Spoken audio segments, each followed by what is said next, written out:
Tin a Bob s tebou nepřišli? Prosím, jestli by nemohli dostat snídani do pokoje. Co vlastně provedli? Co? Proč je Groka pronásleduje? Nic mi o tom neřekli. Jsou teď jenom hrozně vyplašení. Myslím, že bychom to měli zjistit. Máš pravdu. Odnes jim nahoru tu snídani a zkus z nich to jejich tajemství vytáhnout, maminko.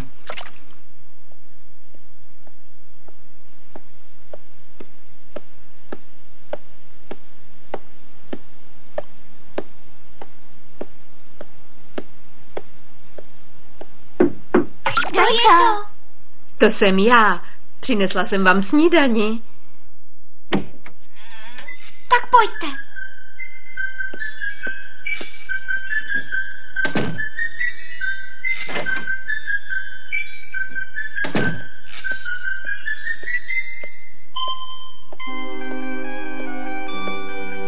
No tak, co ti řekli? Vypadá to, že Groka nehledá je, ale ten kufr. Zajímalo by mě, co mají v tom kufru za poklady. A zdá se, že jí ten kufr dřív patřil. Páni, jestli ho ukradli... To není tak jisté, ale oni nám o té záhadě rozhodně neřeknou ani slovo. Je to složité. Možná, že pod naší střechou hostíme zločince a ani o tom nevíme. Můžeme se zeptat Groky. Psst, neřvi tolik. Kde pak? Už jí tady víckrát nechci ani vidět. Už nikdy. Tak požádáme inspektora, aby je vyslechl. Zatím bych do toho policii netahal. Tak co chceš tedy dělat? V první řadě neřvi. A proč si s nimi prostě nepromluvíme? Je přece jasné, že nám sami od sebe své tajemství jen tak nesvěří. To by už nebylo žádné tajemství. Tatínkovi nic neřekli, ale mamince už něco ano. Dáma je určitě lepší, ale nějaká mladší, která jim je věkově bližší. Že mě to hned nenapadlo. Hej, Ferko! Kam pak to jdeš? K muminkům. Tak to já půjdu s tebou. Myslela jsem, že u nich bydlíš. Už ne, sestra se včera vrátila. A jaká je? Přísná a strašně chrápe. Ahoj, muminku. Ahoj. Kam jdeš? No, zrovna jdu za tebou, Ferko. To je náhodička. Já jdu zase za tebou. Přinesla jsem ti malý dárek. Dárek? Ano, a je moc hezký. A co to je? Nesmíš to rozbít ani ztratit. To víš, že ne. No, tak na. Děkuji. No dělej, otevři to. To je nádherná mušle. Hledala jsem ji pro tebe včera celý den. Podívej, můžeme se v ní vidět. Děkuji ti, Ferko. To je moje srdce a já ti ho dávám, aby ses o něj staral. To budu velmi rád. Ta mušle mi tě bude stále připomínat. Muminku. Vždycky před spaním se na ní podívám. Bude to můj největší poklad. Ale až po mně. Takže vy chcete, abych je vzala na procházku? Ano, ale nic neuspěchej. Máš dost času. Můžou se mi vyplakat na rameni. To taky, ale hlavně ať mluví, víš? Cítím se tak důležitá a jsem z toho nervózní. Dej si trochu čaje. Děkuji.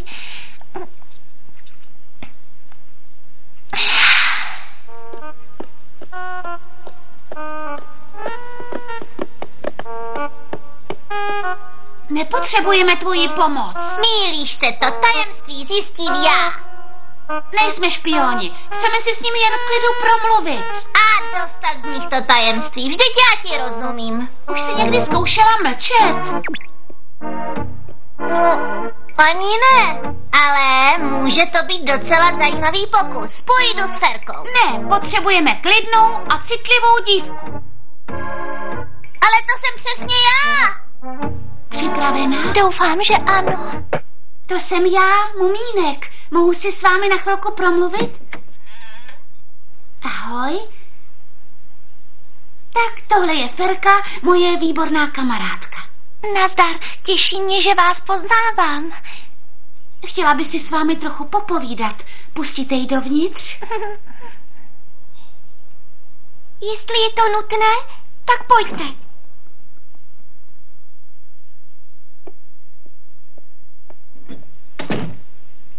Jupí! Je to nádherný kousek, vypadá jako srdce. Nikdy jsem nic takového neviděla. Chtěla bys taky takovou? Kde pak? Takováhle mušle je jenom jedna. Můžeš mi ji u sebe schovat, mami?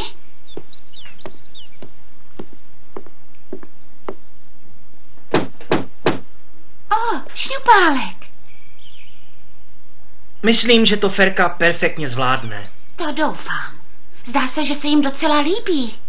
Groka se dnes v noci vrátí. Cítím to v kostech. Až zjistíme, proč je pronásleduje, něco na ní vymyslíme. Kdyby ta potvora měla přijít víckrát, mamince by nezbyla ani kytička. Podívej.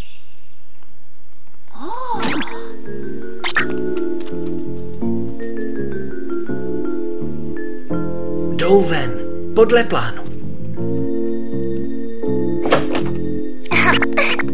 Zůstaň tady. Musíme ji zastavit, nebo všechno zničí. Tak poslouchej, nikdy ti neodpustím, jestli se tam budeš motat. Cože, já že se motám? Necháme to raději na Ferce. Co říkáš, Majko? Jenom jsem je sledovala, kdyby třeba Ferka nebyla dost chápala. Hej, mumínku!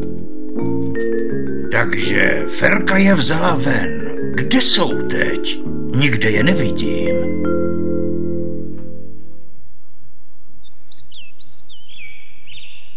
Neslyším ani slovo.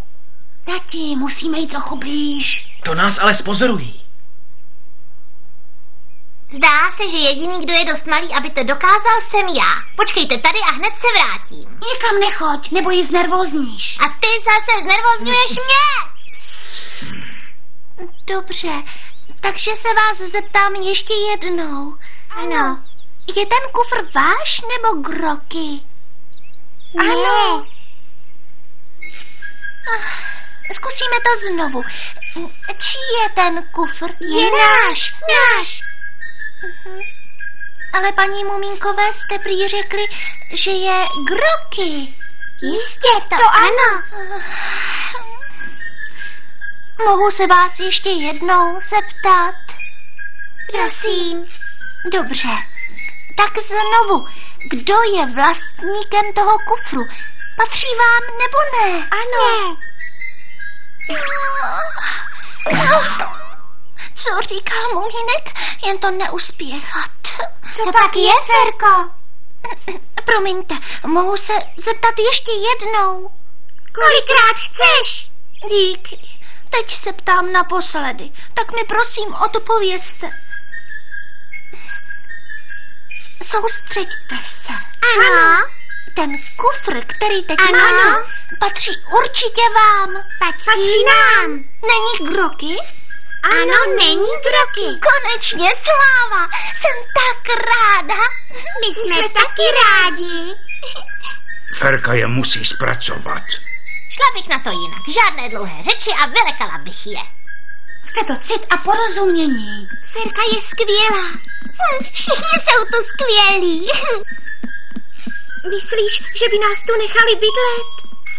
Určitě, ale museli bychom vyřídit tu věc s Grokou. Věří mi. A za celou tu dobu jsme se stali dobrými kamarády.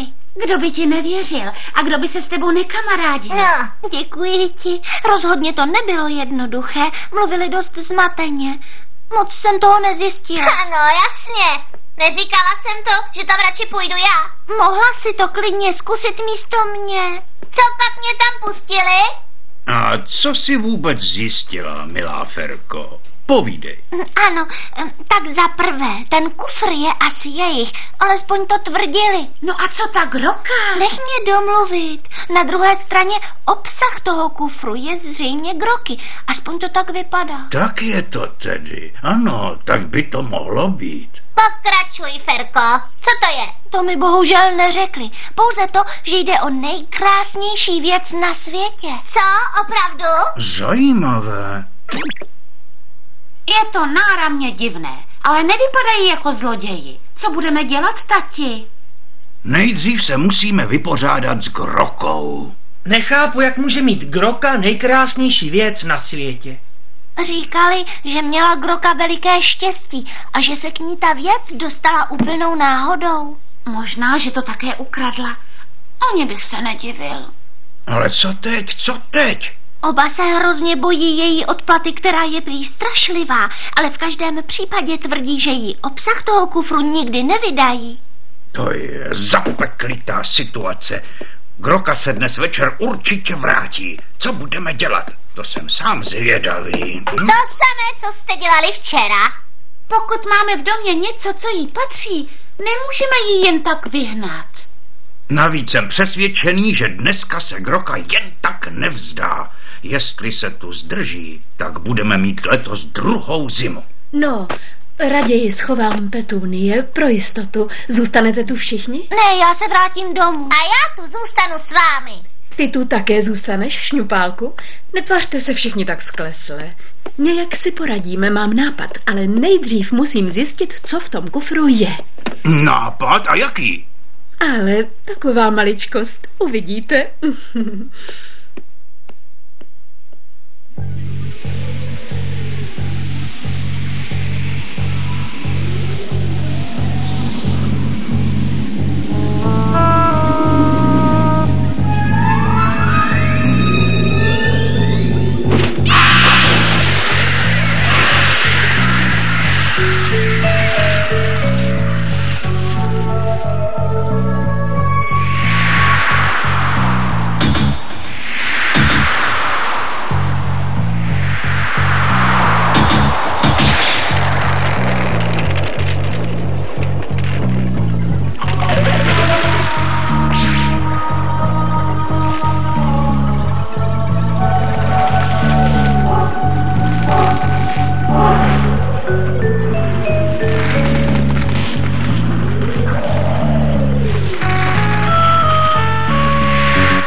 Už jde?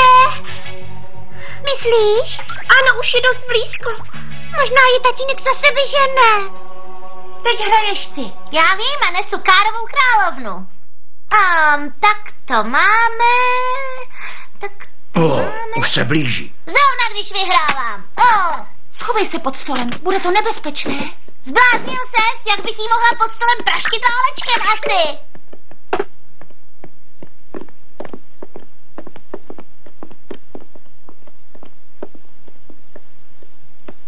Už je tady?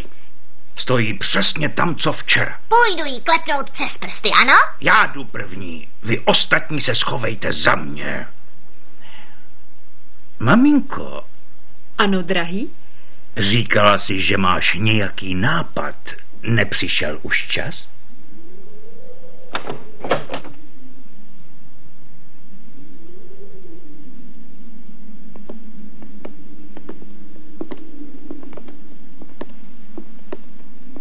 Počkejte, Groko, chceme si s vámi promluvit.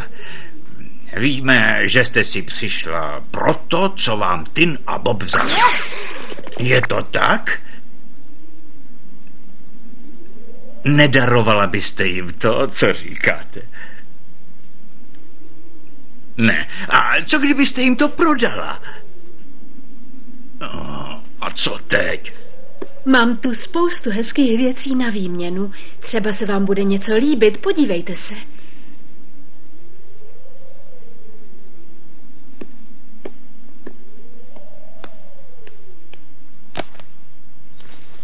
Co třeba tenhle řetízek? Není krásný?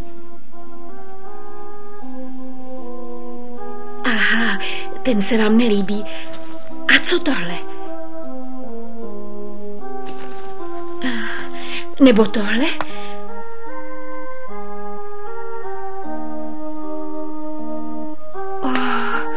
Dobře. A